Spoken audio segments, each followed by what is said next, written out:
So we had gotten the derivative of the tangent, the derivative to be 2x when we had our function defined as f of x equals x squared in the last video. And I was just at the point where I was going to show you how that tied in on your graphing calculator. So you might want to take your calculator out because you're going to want to get used to working the buttons on it and finding where we're finding the commands. So I had already graphed y equals x squared, so you should do that on your graphing calculator. You can see it's that parent function for the parabola.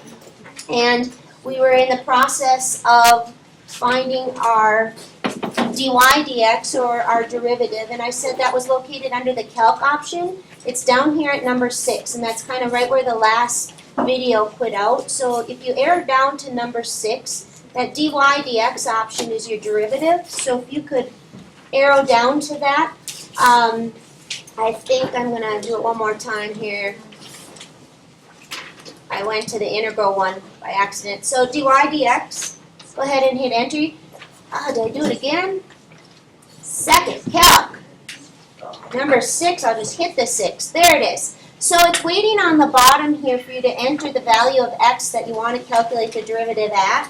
I'm going to enter a 2 down there so you can kind of see, and I'm going to hit enter. And notice it says down here that dy dx equals 4. I'm going to go to the large screen so you can see that a little better. What that's calculating down here, again, dy dx is our notation for the derivative. Remember, that is also the slope of the tangent line. So really what that's calculating over here is that when I entered a 2 for x, the slope of the tangent line on that curve is 4. And we had already done that mathematically, that our derivative was twice the x value. So I'm going to now, on the calculator down on the bottom, maybe go enter a -1 just so you can see it. So we're going to redo that same option on here. We're going to go back to our second calc. And I'm going to again choose option 6 for calculating the derivative. This time I'm going to do it when x is a negative. Let's see if it'll let me scoot this up a little bit. I'm going to do it when x is a -1. Now, you shouldn't be shocked at what it's going to say because we already calculated that it's twice the x value. So when I hit enter, it's going to give you that the derivative down here is a -2. Keep in mind what that's telling you. It's saying that at x equals -1, the slope of the tangent line is -2, which looks good. So this option right here on your calculator under that second calc is going to be really important to you. You're going to have to be able to do these by hand, but this is a really good check.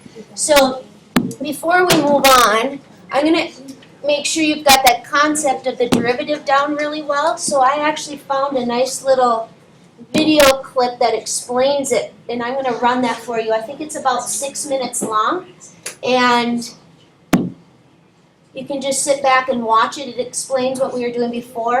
By the way, this site's really good. The only problem with it is it's kind of simplistic, and it only goes through chapter 2.4, I think, but it does have a really good animation of what we did today. So I'm going to run this and have you watch it. I think I might need to turn my volume up a little bit. I don't know if that'll affect what you hear. We need to answer one question. What is the slope of the tangent line to a graph?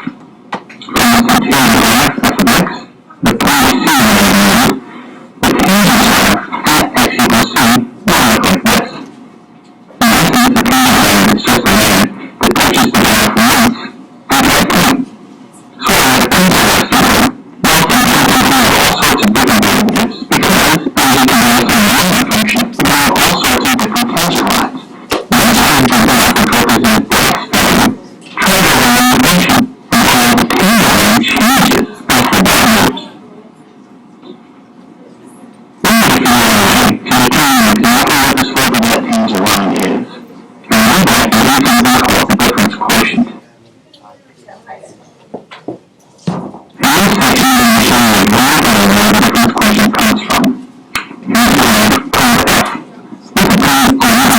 Showed at those points.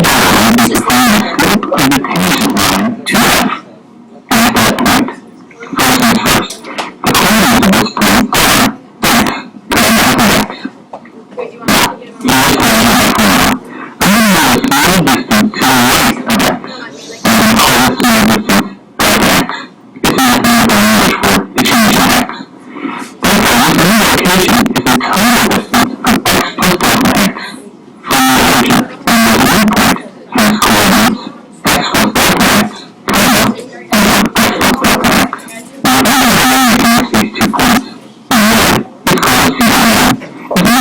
graph the tangent I'm looking for and showing in blue.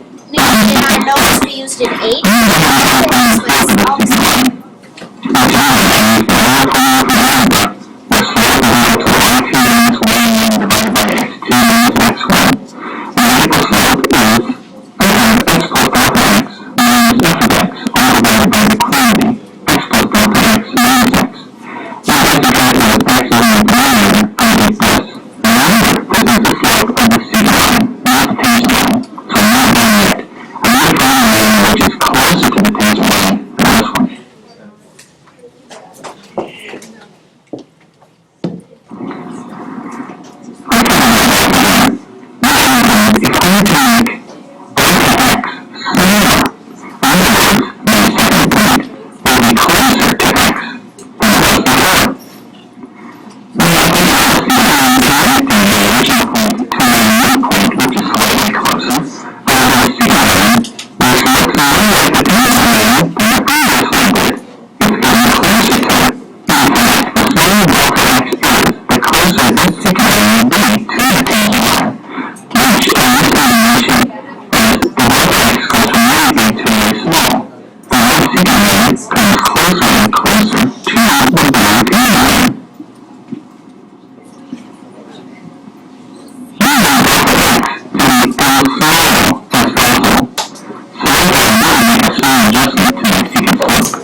So back up here, right here again, it's the third. Sorry, I've got some kids in here, but that's okay. I don't know if they'll pick up on the mic or not. But so remember right here, this is what we did on that poster. We also put it in your notes, and now it's been put on a video so you can understand the importance of this. I'm going to do one problem where we actually go and use this to find the derivative, and again, we'll back it up on the calculator.